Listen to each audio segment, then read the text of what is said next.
menyediakan liquidity pool. Nah, saya akan jelaskan secara simpel liquidity pool. Nah, itu ada di sini nih Bancor nih. Bancor nomor 6 dia.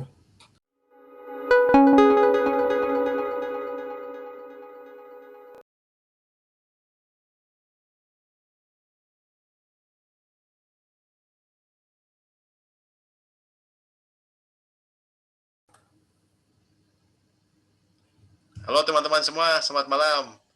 Kita kembali lagi di channel Investor Crypto, channel yang membahas cryptocurrency di Indonesia. Bersama saya Alvin.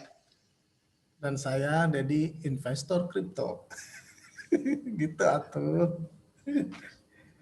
Jadi kalau di jalan ada yang nanya, siapa Alvin investor kripto ya? Iya, gitu atuh. Ya. Hari ini ada koreksi ya, Det? Iya. Kalau teman-teman kemarin lihat video kita yang tentang ADA, kita bilang apa? Koreksi kan? Bahkan si ADA itu beneran koreksinya 1,2 loh itu. Kemarin tadi itu bottomnya. Gue bilang 1,2 maksimal balik lagi ke $1 gitu. Pasti koreksi lah teman-teman ya. Jadi yang namanya market itu kalau udah ngepam keras pasti koreksi, nggak mungkin enggak. Jadi santai aja, selama trennya kita masih naik, masih bull market, ya tenang aja. Kecuali trennya udah turun ya, kita siap-siap aja gitu. Kalau investor bisa serok lagi. Ya, itu bisa serok lagi gitu. Okay. Itu sih nggak dalam-dalam banget, kayak si Cardano kemarin puncaknya 1,48, tadi bawahnya 1,2, segitu mah gitu. Turun 15% paling juga tadi gitu. Naiknya juga kemarin 30, 41 gitu. Tapi kalau turun 15% kayaknya udah kiamat kayaknya. Tapi kalau naik 40 kayaknya kurang gitu. Iya ya, jadi teman-teman kalau di pasar kayak gini ya, financial market gini jangan bawa-bawa emosi ya. Kita harus lihat fakta. Turunnya 15%, naik 40% ya kita tetap rasional lah gitu. Dengan tujuan investasi kita gitulah. Oke. Oke. Kita mau bahas apa hari ini, Det? Jadi gini, gua tadi baca-baca komentar ada yang nanya, Bang bahas ini dong, Bancor, BNT gitu. Kalau bahas BNT doang kayaknya kurang afdol ya, sekalian aja kita bahas ini sekilas tentang ini decentralized exchange ya.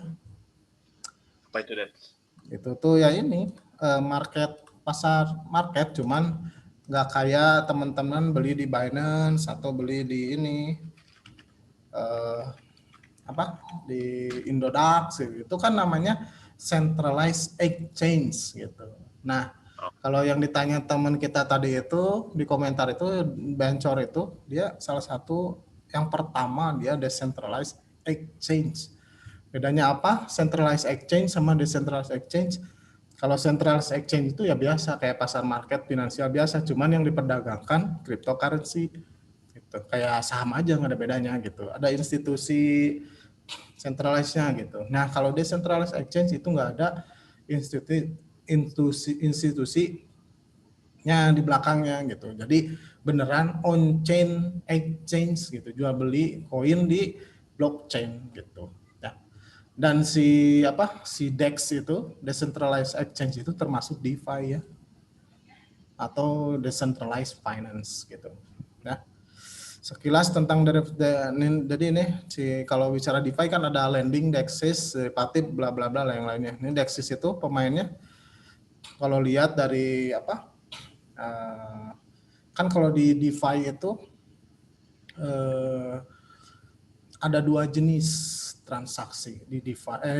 Di decentralized exchange itu ada dua jenis transaksi. Yang pertama itu teman-teman yang mau jual beli koin, satu lagi teman-teman yang menyediakan liquidity pool. Nah, saya akan jelaskan secara simpel liquidity pool. Nah, itu ada di sini nih Bancor nomor 6 dia. Jadi paling gede itu sebenarnya bukan Uniswap ya, kalau yang total lock koin. Jadi liquidity pool paling gede itu Curve Finance ya, bukan Uniswap, tapi yang paling beken itu ya Uniswap sama Sushi Swap mungkin ya. Si Bancor itu nomor 6, dia cuma 789 juta dolar. Nah, liquidity pool itu apa? Kalau jual beli token tadi ya, kan di decentralized exchange ada 2, jual beli token mah udah jelas lah ya. Nah, yang liquidity pool tuh kayak gini. Kan kalau jual beli token tuh gini, ada order book, ada sell book gitu kan.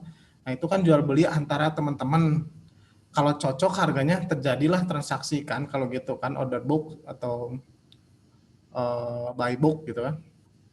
Nah, kalau liquidity pool itu kayak teman-teman gabung ke pool di situ, siap dibeli kapan aja gitu. Jadi market maker istilahnya gitu.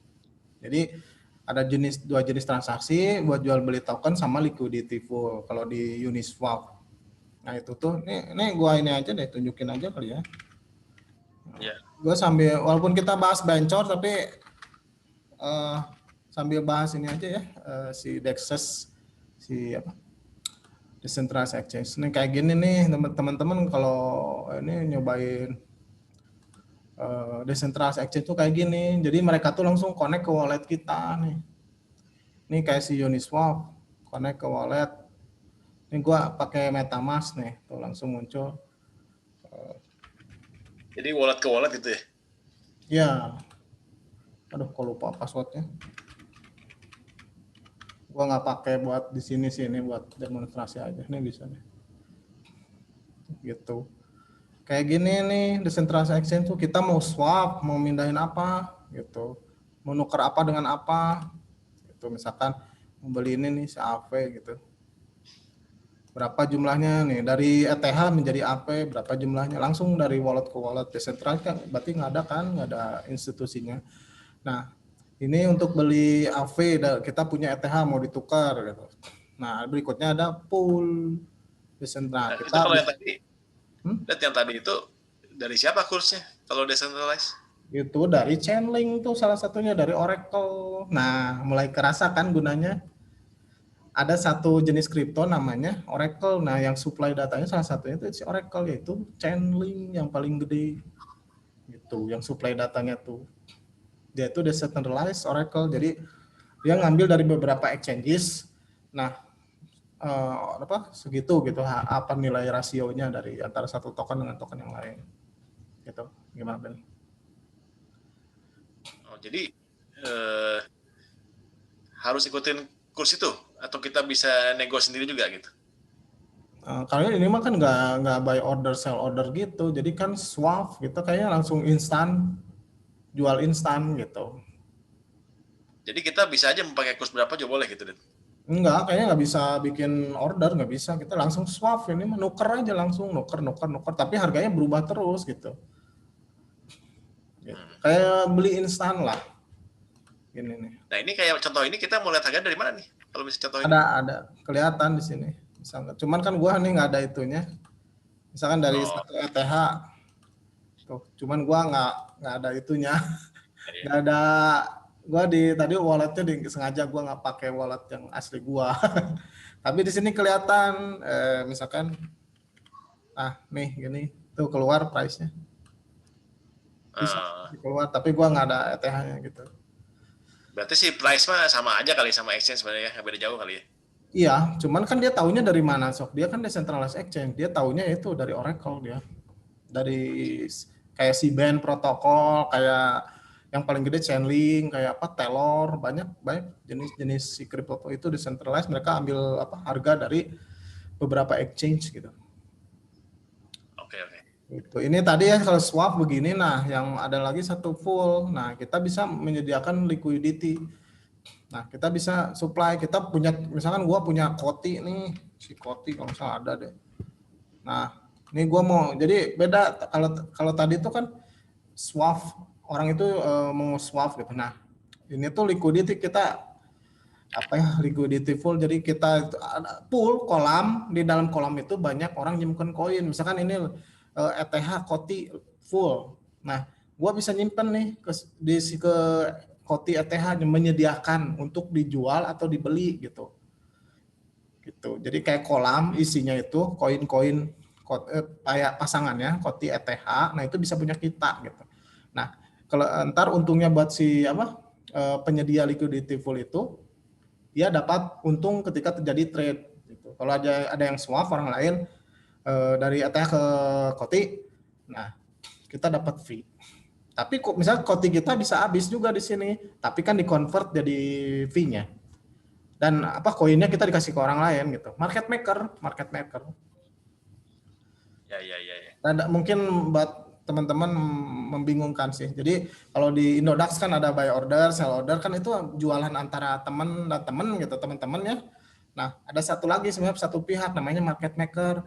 Market maker tuh dia kan kalau sell order, buy order kalau nggak cocok nggak akan terjadi transaksi kan. Nah, kalau liquidity pool dia selalu terjadi transaksi gitu kalau ke situ.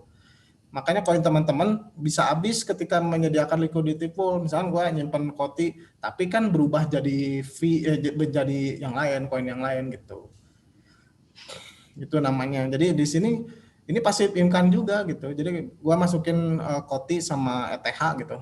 Di sini ya pairingnya gue dapat income dari presentase dari trade antara pair Koti sama ETH gitu. Ini cara kerja si decentralized exchange begitu. Nah, kalau si Uniswap, gue sambil masuk ke benchornya ya. Nah, kalau si Uniswap itu begini, kita mau menyediakan liquidity pool si Koti sama TH harus dua-duanya nih kayak gini nih. Gitu. Nah, kalau si Bancor itu tidak dia. Si Bancor tuh kita bisa menyediakan liquidity nggak dua-duanya gitu, bisa salah satu aja gitu. Nah, bedanya itu satu ya, bedanya kalau dibandingin sama Uniswap tadi ketika kita menyediakan liquidity pool, kalau di Uniswap teman-teman harus ada ETH, kalau di si Bancor ini juga sama tuh kan, connect ke wallet tuh sama kan, decentralized exchange gitu. Kalau si Bancor kita nggak usah menyediakan ETH-nya, tapi kita menyediakan ininya aja lah, misalkan AV kayak gitu atau REN atau gitu. Itu satu ya perbedaannya dengan Uniswap. Kedua itu ini nih yang penting buat investor, terutama kan masalah tokenomiknya nih. Nih hati-hati ya teman-teman ya, Uniswap walaupun dia kayaknya hype banget kan, maksudnya decentralized exchange yang paling gede gitu. Cuman sebenarnya teman-teman tahu kan si token Uniswap itu dipakai buat apa? Gitu. Itu tuh sebagai token governance tokens gitu. Jadi governance dia belum dipakai sebagai alat transaksi gitu. Sekarang tuh masih dipakai buat governance token untuk versi 2 ini si Uniswap. Jadi secara organik nilainya itu naiknya dari mana? Cuman dari orang kalau mau ikutan menentukan arah network doang gitu. Itu si Uniswap tuh koin token Uninya baru dipakai untuk governance token gitu. Tapi dia posisinya udah di atas kan, jauh si Bancor. Padahal si Bancor itu lebih awal dia, jauh lebih awal. Dia pertama kali kayaknya decentralized exchange pertama kali dulu sangat udah hitam nih si Bancor itu. Nah, si Bancor itu dia itu tokennya dipakai sebagai liquidity poolnya gitu. Jadi kita itu cuman deposit YFI misalkan link udah aja. Nah, pasangan sama BNT-nya. Nah, BNT-nya itu dipakai. Kan kalau di Uniswap pasangannya ETH. Nah, ETH yang dipakai kalau di sini di BNT-nya gitu, bukan di ETH-nya gitu. Jadi secara tokenomik si BNT itu lebih bagus dong. Dia kan dipakai bukan hanya sebagai governance token gitu. Kalau Uniswap saat ini cuman governance token gitu. Nah, tapi yang namanya investor juga banyak yang pintar ya. Kenapa sih Uniswap lebih tinggi posisinya di coin market cap? Padahal kan koinnya itu baru sekedar governance token. Ya mungkin ke depan kan mau di-put bahwa si Uniswap itu, Uni token holder itu bakal dapat sharing dari trade fee gitu. Mungkin versi 3 sekarang kan Uniswap versi 2 sekarang.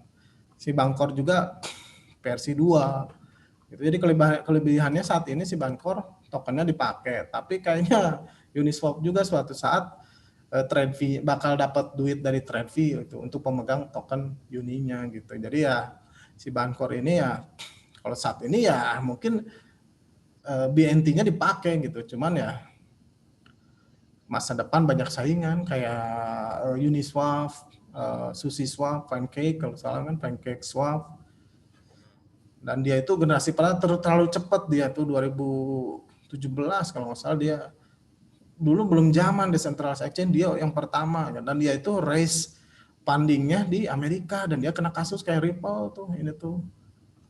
Jadi dulu ini, nah itu satu kelemahannya. Satu lagi kelemahannya. Kalau BNT udah settlement ya kalau nggak salah? Iya udah settlement, dia udah settlement dulu kan ribet juga buat dia.